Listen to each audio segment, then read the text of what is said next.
ელენე გედევანიშვილი უკვე სოჩში ამოციგურავე ქართულ დელეგაციას რამდენიმე საათის წინ შეუერთდა. მანამდე კი ოლიმპიადისთვის კანადაში ემზადებოდა გედევანიშვილი ფიგურულ სრიალში ოლიმპიადის ერთეულთა თანრიგში იასპარეზებს. მოკლე პროგრამით მაყურებლის წინაშე სპორტსმენი 19 თებერვალს წარსდგება. გედევანიშვილს სოჩში ჩვენი კორესპონდენტი სანდრო ჯუფალაკიანი ესაუბრა. ელენე გედევანიშვილისთვის ეს არის მესამე ოლიმპიადა. მე შეგახსენებთ, რომ 2006 წელს ტურინში მან მე-10 ადგილი დაიკავა, 4 წლის წინ ვანკუვერში კი მე-14. გედევანიშვილს იმედი აქვს, რომ სოჩის ოლიმპიადა მისთვის წარმატებული იქნება. დღეს პოლიტიკაზე არის საუბრა. მე შეგახსენებთ, რომ წლების განმავლობაში სპორტსმენი რუსეთში ვარჯიშობდა, თუმცა იმის შემდეგ, რაც მის ოჯახს პრობლემები შეექმნა მოსკოვში, დაბრუნდა საქართველოში, ბოლო წლების განმავლობაში კი ამერიკაში და კანადაში ვარჯიშობდა. ეს არის შეჯიბრი და ყინული არის ყველგან ყინული. რა თქმა უნდა, რუსეთში ეს ყინული თუ სადაც მნიშვნელობა არ აქვს. მე თუნდა გავიდე, ჩემი საქმე გავაკეთო. მაქსიმალურად ვცდილობ, რომ ყველა ნეგატიური ფაქტები იგნორება გავუკეთოთ და მარტო პოზიტიურ ფაქტებზე ვივარჯიშო და ჩემი საუკეთესო შედეგი ვაჩვენო. ბოლო თვეების განმავლობაში ელენე ინტენსიურად ვარჯიშობდა. ჩვენი მიზანია მან კარგი პროგრამა აჩვენოს და შედეგზე წინასწარ არ ვფიქრობთ.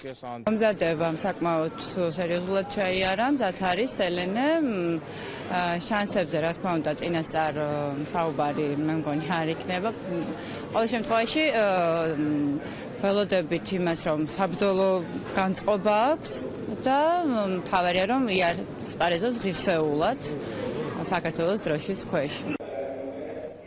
სოჩის ოლიმპიადაზე გედევანიშვილის გარდა საქართველოს 3 მოთხილამურე წარმოადგენს. პირველი ქართველი სპორტსმენი, რომელიც გამოვა ოლიმპიურ თამაშებზე, იქნება ნინო ციკლაური. შეუძლ რეჟიმში აგზელებენ სპორტსმენები ვარჯიშს. 18-ში აქვს როგორც იცით პირველი სტარტი ნინო ციკლაურს, შემდეგ უკვე ბიჭების ჩაერთვებიან ასპარეზობაში.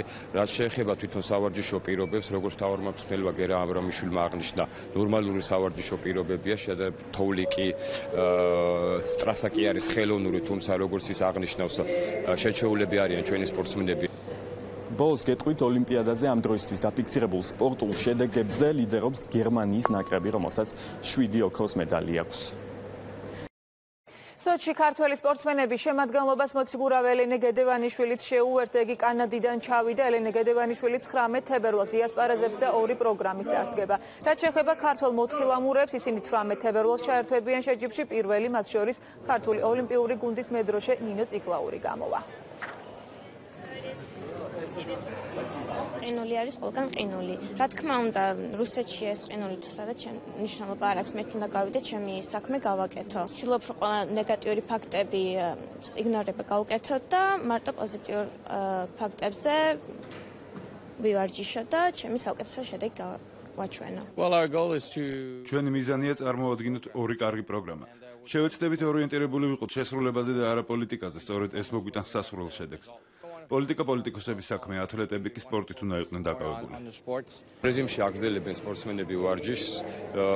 18-ში აქვს როგორც იცით პირველი სტარტი ნინო ციკლაურს, შემდეგ უკვე ბიჭების ჩაერთვებიან ასპარეზობაში. რაც შეეხება თვითონ სავარჯიშო პირობებს, როგორც თავარმა მწვრთნელმა გერა აბრამიშვილმა აღნიშნა, ნორმალური სავარჯიშო პირობებია, თოვლი კი ტრასა კი არის ხელოვნური, თუმცა როგორც ის აღნიშნავს, შეჩეულები არიან ჩვენი სპორტსმენები ესეთ ტრასებზე სრიალს